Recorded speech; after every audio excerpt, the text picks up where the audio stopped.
Welcome to Eye on the Tigers News. I'm Josh Yurden. Thanks for joining us again for a quick look at the news we've been watching for you. Hillary Clinton is advancing into states the Democrats haven't won in decades, confidently expanding her offense against Donald Trump and aiming to help her party win back control of Congress. There's a new $2 million push in Arizona, aides said Monday, including a campaign stop in Phoenix by First Lady Michelle Obama, one of Clinton's most effective surrogates. At the same time, Clinton is showing new signs of confidence. She faced fresh revelations about her use of a private server as a Secretary of State and hacked emails from a top campaign official's personnel account. Melania Trump on Monday dismissed her husband's sexually aggressive language as, quote, boy talk, end quote, insisting his remarks do not reflect, quote, the man I know, end quote, and she said does not believe that he has assaulted any women. Trump's wife, in a series of media interviews, said she'd accepted her husband's apology and the couple is moving on. Trump continued to tell crowds that he believes the election is being rigged against him. Clinton and Trump will take the debate stage for the last time before the November 8th election on Wednesday night, beginning at 9 p.m. The president of one of the largest police organizations in the United States on Monday apologized for historical mistreatment of minorities, calling it a, quote, dark side of our shared history, end quote. That must be acknowledged and overcome.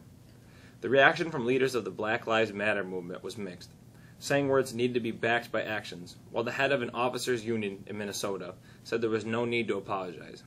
Terrence Cunningham said Tuesday's officers are not to blame for past injustices.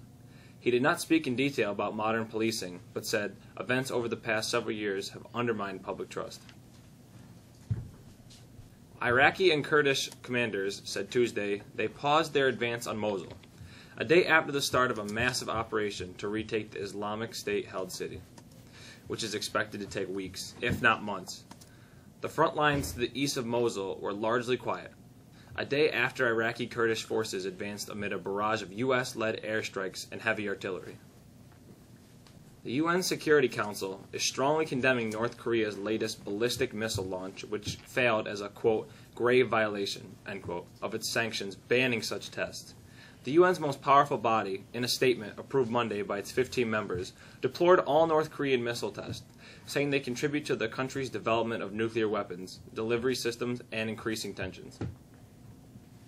NBC News on Monday fired Today Show host Billy Bush, who was caught on tape in a vulgar conversation about women with Republican presidential nominee Donald Trump before an Access Hollywood appearance. Bush was suspended at the morning show 2 days after contents of the 2005 tape were reported on October 7th.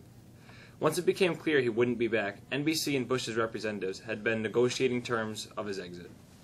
On the tape, Bush is heard laughing as Trump talks about fame, enabling him to grope and try to have sex with women not his wife. We had some heavy rain and quite the light show last night as a fast-moving set of thunderstorms raced through the county. Those storms have cleared out the clouds and have given a record-setting day. Here's Alexis with the forecast.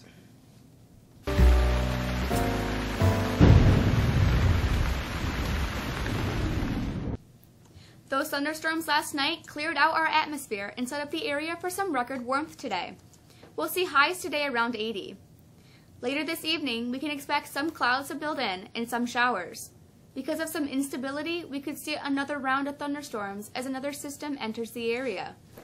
That system brings a better chance of rain and possibly thunder overnight.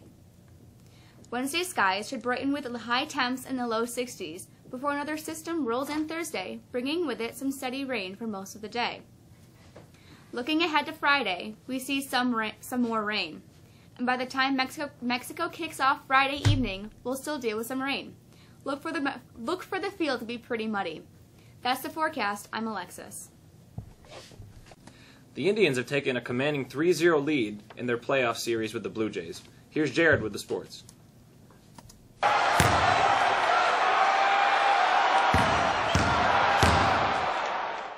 Before the Cleveland Indians could even consider giving the ball to Andrew Miller, their bullpen faced a daunting task in the very first inning. After Trevor Bauer's bloody exit, Cleveland relievers had to switch together almost an entire game against the Toronto Blue Jays. After all that, Cleveland finally turned to Miller, who was overpowering again and closing out a 4-2 victory that moved the Indians within one win of their first pennant since 1997. The two teams continued this afternoon. The Cubs and Dodgers resume their series tonight. That series is tied 1-1. The Mexico Tigers football team will host first-round sectional playoff game on Friday night when the second-seeded Tigers take on Marcellus. The game features two veteran quarterbacks. Marcellus is led by Tom Fiacci, and Dante Turo leads Mexico. Former Syracuse Orange point guard Michael Carter-Williams will wear a different NBA uniform as the season ticks off next week. Williams was dealt to the Chicago Bulls on Monday. That's a quick look at sports. I'm Jared Lord. The calendar is highlighted by College Application Week going on all this week.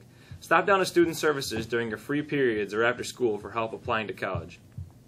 Attention, all students interested in traveling to France. There will be an informal meeting for parents and students on Wednesday, October 19th at 6:30 p.m. in the Pierce Library. Students must attend with a parent.